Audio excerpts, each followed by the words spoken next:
Mendoj se duhen parë të dy, po themi, anët e medaljes. Se para sigurisht që Partia Socialiste dhe ajo quhet qeveria ose maggioranza e meritoi fitoren.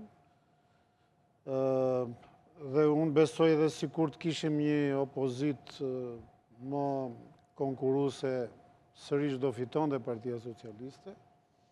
Por për masat mendoj se kanë brenda dhe meritën e opozitës, e sidomos të simbolit kësaj opoziti që është Sali Berisha. Nuk ishim të papërgatitur për këto shifra.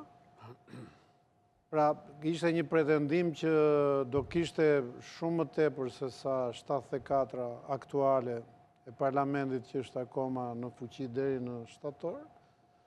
Por sigurisht mund të ishte, po themi, 78, 79. Unë e pata thënë që do ishte një shifër që do kishte 8 përpara, por sigurisht 83 është një numër i madh.